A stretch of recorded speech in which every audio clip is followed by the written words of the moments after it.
Hi hello నమస్తే ఆదాబ్ welcome to our channel blissful retirement.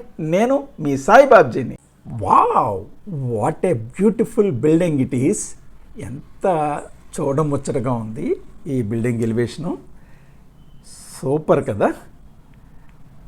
Wow, ఈ ప్రక్కన చూడండి, ఇది ఇంకా దానికి మించి ఇంకా బ్యూటిఫుల్గా ఉంది. ఇవన్నీ కూడా సాఫ్ట్వేర్ ఆఫీసులే. వావ్, ఇది మూడో బిల్డింగ్ చూడండి, ఇది ఇంకా బాగుంది. ఈ బిల్డింగ్స్ అన్నీ కూడా ఒకదాన్ని మించి ఒకటి ఎలివేషన్ ఉంది. ఇదంతా కూడా మరి ఈ ఆర్కిటెక్చర్ యొక్క గొప్పతనం, అలాగే దాన్ని యాజ్ ఇట్ ఈజ్గా ఇంప్లిమెంట్ చేసినటువంటి పనివారి గొప్పతనం కదా. ఇంత అందమైనటువంటి బిల్డింగ్లోని ఈ లొకేషన్ ఇంతకీ ఏ ఊరబ్బా అని అనుకుంటున్నారా? ఇంకేదండి, ఒకప్పుడు మన రాజధాని నగరమైన భాగ్యనగరం. మరి హైదరాబాద్లో లొకేషన్స్ ఎన్నిసార్లు చూసినా మనకి తరివి తీరదు కదా. ఈ లొకేషన్స్ అన్నీ కూడా ముఖ్యంగా ఈ ఏరియా మనం సినిమాల్లో చాలాసార్లు చూసిందే. ఇది డే టైం కదా, బాగుంది కదా అని నేను షూట్ చేస్తున్నాను. ఇంతకీ ఈరోజు ఎక్కడికి వెళ్తున్నామంటారా? మరి అడగరేమండి, ఇంకెక్కడికండి. ఈరోజు హైదరాబాద్లో ఉన్నటువంటి బిర్లా టెంపుల్కి మన బ్లిస్ఫుల్ రిటైర్మెంట్ ఛానల్లో వెళ్తుంది.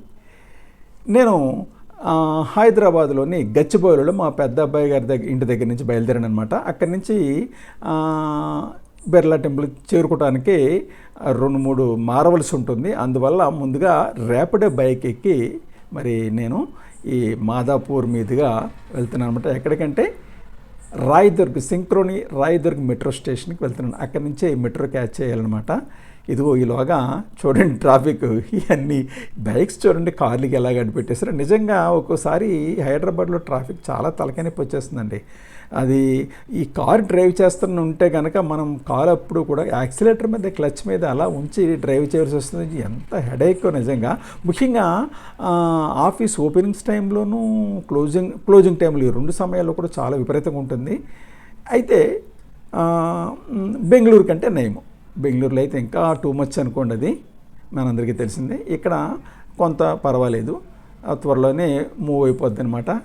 ఈ లెఫ్ట్ సైడ్ని ఐకే చూసారా? ఈ ఐకే స్టోర్ ఇది మంది కాదు, మన నెదర్లాండ్స్ దేశం వాళ్ళది. ఇది భారతదేశంలో మొట్టమొదటిగా ఈ ఐకే వాళ్ళు హైదరాబాదులోనే ఈ స్టోర్ పెట్టారు. ఇక్కడ రెడీమేడ్గా ఫర్నిచర్ ఉంటుంది. లోపలికి వెళ్ళామంటే అది పద్మ వ్యూహం అనుకోండి. మనం బయలుదేరిన చోట నుంచి ఎంతకీ తరగదండి. ఒక షాప్ నుంచి ఇంకో షాప్, ఇంకో షాప్ నుంచి ఇంకో షాపు. ఏంటి ఎగ్జిట్ లేదా, మనం ఇందులో నుంచి చిక్కుపోయాం ఏంటో అన్నంత డౌట్ వస్తుంది అనమాట. అంత అలాగుంటుంది పద్మవ్యూహం లాగా అది ఐకియా షాపు. అక్కడ డెకరేషన్ ఐటమ్స్, ఫర్నిచరు, మరి మన ఇంటికి కావాల్సినటువంటి అన్నీ కూడా ఉంటాయన్నమాట. చీప్ అండ్ బెస్ట్గా ఈ ఐకియా ఫర్నిచర్ ఉంటుంది. చక్కగా మరి కొత్త ఇన్వాల్వ్ ప్లాన్ చేసుకోవాల్సింది అటువంటి ఐకియా షాప్ ఇది భారతదేశంలో మొట్టమొదటిగా మన హైదరాబాద్లోని ఎస్టాబ్లిష్ చేశారు. చూడండి ఎంత ట్రాఫిక్ ఉంది. ఈ బైక్స్ ఉన్నాయి చూసారా, మనకి ఎక్కడ ఖాళీ ఉంటే అక్కడ, లెఫ్ట్ నుంచి అయితే లెఫ్ట్, రైట్ నుంచి రైట్, అది ఇది లేదు. ఎక్కడ ఖాళీ ఉంటే అక్కడ దూరిపోతూ ఉంటారండి బాబు. చాలా తలకాయ నొప్పి. ఏమిటో చర్చిపులు ఎక్కేస్తున్నాడు అక్కడ ఎదురా, అది బ్రిడ్జికి పైకి ఎక్కేస్తుంది. జనాలు చూసారా లేదంటారు. ఇది అమ్మో,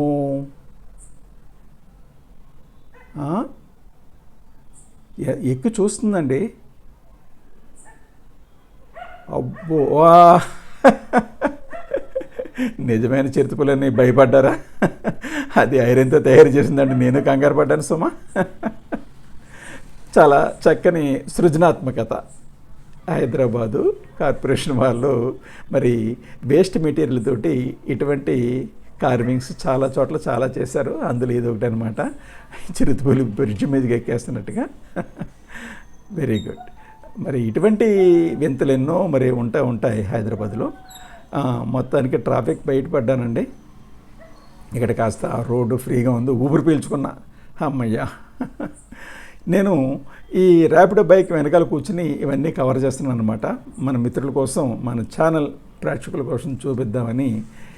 ఇక్కడ ఉన్నటువంటి ప్రతీది కూడా వింతగా అనిపిస్తుంది. దట్టు కెమెరాలోకి వెళ్ళేటప్పటికీ ఆ అందమే వేరు కదా. ఇది మన సినిమా స్క్రీన్ మీద కానీ, ఇక్కడ కానీ, టీవీలో కానీ చూస్తుంటే చాలా ప్లెజెంట్గా అనిపిస్తుంది. అక్కడి నుంచి ఐకే స్టోర్ దాటిన తర్వాత మరి మా ర్యాపిడో బైక్ మాదాపూర్ రాయదుర్గ్ సింక్రోని దగ్గరికి మరి బయలుదేరింది. ఇవన్నీ కూడా సాఫ్ట్వేర్ ఆఫీసులు, ఈ వెహికల్స్ అన్నీ కూడా మరి సాఫ్ట్వేర్ ఎంప్లాయీస్ అండి. ఆ టైం కాబట్టి నేను ఆ టైంలో బయలుదేరాను ఉదయాన్నే. మరలా ఇక్కడ ట్రాఫిక్ బ్రేక్ పడింది, మా ఫ్రీ అయిపోయిందిలండి. దిగు వచ్చేసాం. ఎదురుగా కనపడుతుంది రాయదుర్గ్ సింక్రోని రాయదుర్గ్. ఇవన్నీ క్వాలికమ్ ఆఫీసు, సాఫ్ట్వేర్ ఆఫీసులు. దీని మీద నేను గతంలో కొన్ని ఎపిసోడ్స్ చేస్తున్నాను కదా. చాలా మంచి pleasant area Rayadurg Synchrony metro station. మొత్తానికి ఇక్కడ చేరుకున్నాను. ఇక్కడి నుంచి పైకి వెళ్ళి మెట్రో ఎక్కి లక్టీకా పూల్ దగ్గరికి మరి టికెట్ తీసుకుని నా మెట్రోలో ట్రావెలింగ్ మొదలుపెట్టాను అనమాట. దిగ వచ్చేసాం. ఆటో అతను ఇక్కడ దింపేశాడు. Sri Venkateswara temple timings 7 AM to 12 noon, 2 to 9, అంటే మధ్యాహ్నం 12 గంటల నుంచి 2 గంటల వరకు గుడి క్లోజ్ ఉంటుందన్నమాట. చాలా స్పష్టంగా టైమింగ్స్ ఉన్నాయి. ఇదిగో బిర్లా టెంపుల్కి వెళ్ళే దారి బోర్డ్స్, సైన్ బోర్డ్స్ ఉన్నాయి. ఈ వీధులన్నీ చాలా నేరోగా ఉన్నాయండి. పైన కొండ మీద పార్కింగ్ చేసుకోవటం, వెహికల్స్ పార్కింగ్ చేసుకోవటం ఉంది. లేకపోతే మనం ఆటో వాళ్ళని ఆటో కట్టించుకుని వెళ్తే మంచిది. ఇక్కడ మరి షాపింగ్ కాంప్లెక్స్ కూడా ఉన్నాయి. ఇక్కడ అన్ని వస్తువులు, కొబ్బరికాయలు, అరటిపళ్ళు, మరి తినుమాటలు అన్నీ కూడా దొరుకుతాయి. ఇదే ఎంట్రన్స్ గేట్. ఇది దగ్గర లోపలికి వెళ్ళే వరకు మనం గుడికి వచ్చినట్టుగా కనపడదు, ఆ విధంగా ఉంటుంది. నేరోగా ఉంటాయి ఈ రోడ్లన్నీ కూడాను. గూగుల్ మ్యాప్ కూడా ఒక్కోసారి దారి తప్పు చూపిస్తుంది. మనం ఎవరినైనా అడుగుతూ వెళ్తాం మంచిది, నా అడ్వైజ్ అయితే. మరి మొత్తానికి ఇదిగో గుడి దగ్గరికి చేరుకున్నాం. గేటు దాటినప్పటి నుంచే మనకి కొండ మొదలవుతుంది. అప్పు కదా ఇది. ఇది దారి కొద్దిగా ఎదురుకొచ్చే వరకు కూడా మనం ఆ గుడి యొక్క ఎలివేషన్ మనకి కనపడదు, లోపలికి ఉంటుంది. ఇది మనకి మొట్టమొదటిగా మరి పైకి ఎక్కగానే చక్కని లాన్స్ అవి కూడా మనకి స్వాగతం పలుకుతాయి. ఇంకో రైట్ సైడ్ని మరి విష్ణుమూర్తి యొక్క అవతారాన్ని చక్కని మందిరంలో మరి భక్తులకి అభయమిస్తూ ఉన్నటువంటి విగ్రహాన్ని చాలా చూడముచ్చటగా ఇక్కడ నెలకొల్పారనమాట. చాలా బాగుంటుంది ఇది. ఇక్కడ అంతా కూడా గార్డెన్, చూడ చక్కనైనటువంటి మొక్కలతోటి, క్రాన్స్ మొక్కలతోటి కూడా, పూల మొక్కలతోటి చాలా బాగుంటుంది. ఇంకా ఈ గుడి మెట్లు స్టార్ట్ అవ్వడానికి మొదట్లో ఇదిగో లెఫ్ట్ సైడ్ని ఇక్కడ పాదరక్షలు పెట్టుకోవడానికి క్లోక్ రూము అంతా ఫ్రీ. ఇక్కడ మొబైల్ లాకర్ కూడా ఉంటుంది. అటువంటి హైదరాబాదులో ప్రముఖమైనటువంటి వెంకటేశ్వర స్వామి టెంపుల్ ఏదయ్యా అంటే బిర్లా మందిరం. ఇది రవీంద్ర భారతికి సమీపాన లక్టీకా పూల్ బస్ స్టాండ్కి దగ్గరగా ఆదర్శ్ నగర్లో ఉంది. ఇది పూర్తిగా పాలరాతితో నిర్మించబడింది. 280 అడుగుల నౌబత్ పహాడ్ కొండపై ఉన్న ఈ ఆలయం హైదరాబాదు, సికింద్రాబాదు మరియు హుస్సేన్ సాగర్ సరస్సు యొక్క ఉత్కంఠభరితమైన దృశ్యాలను ఈ కొండ మీద చూడొచ్చు అనమాట మనం. ఇటువంటి ఈ ఆలయ నిర్మాణం 1966లో మొదలయ్యి 1976 కల్లా పూర్తయింది. ఈ బిర్లా మందిరాన్ని మనం సోమవారం నుంచి ఆదివారం వరకు ప్రతిరోజు ఉదయం 7 గంటల నుంచి మధ్యాహ్నం 12 వరకు, తర్వాత మధ్యాహ్నం 2 నుంచి రాత్రి 9 వరకు చూడొచ్చు. అంటే మధ్యలో ఒక 2 hours దర్శనం క్లోజ్ అవుతుందన్నమాట. ప్రవేశానికి ఎటువంటి రుసుము లేదు, అంతా ఫ్రీ. తిరుమలలోని వెంకటేశ్వర స్వామికి అంకితం చేయబడిన బిర్లా మందిర్ తిరుపతిలోని బాలాజీ విగ్రహానికి చిన్న ప్రతిరూపం మరియు భక్తి వాస్తుశిల్పానికి ప్రతీకగా నిలుస్తుంది.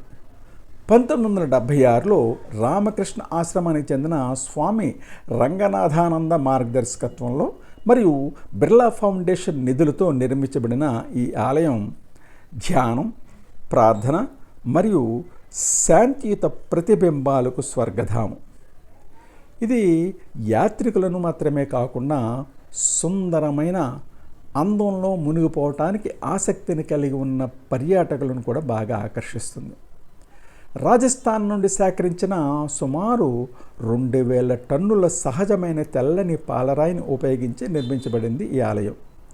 ఈ ఆలయ నిర్మాణం దక్షిణ భారతం, ఉత్కల్ మరియు రాజస్థానీ శైలుల యొక్క విస్మయం కలిగించే సమ్మేళనంతో కూడి ఉన్నది. బిర్లా మందిర్ యొక్క ముఖ్యాంశం ఏమిటంటే అందంగా చెక్కబడిన గ్రానైట్ తామర పందిరి క్రింద ప్రతిష్ఠించబడిన లార్డ్ వెంకటేశ్వర స్వామి యొక్క 11 అడుగుల ఎత్తైన పాలరాతి విగ్రహం.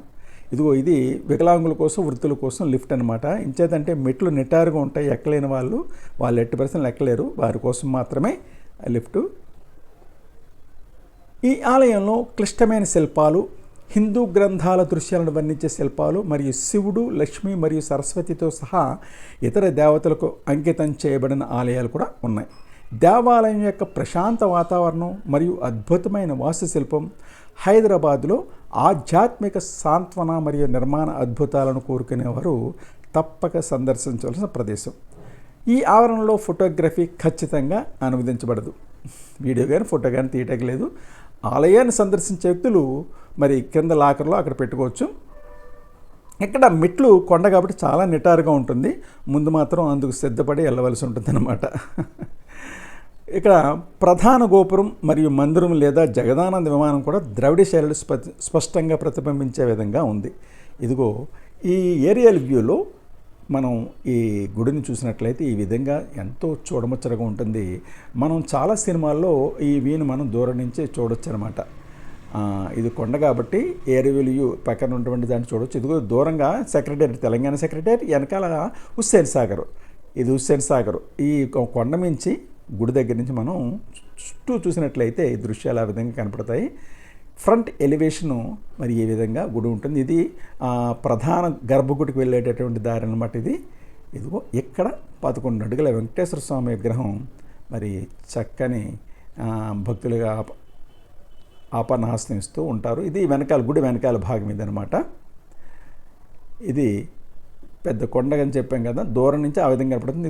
ఈ దృశ్యం మనకి అనేక సినిమాల్లో మనం ఈ దృశ్యాన్ని మనం చూడొచ్చు.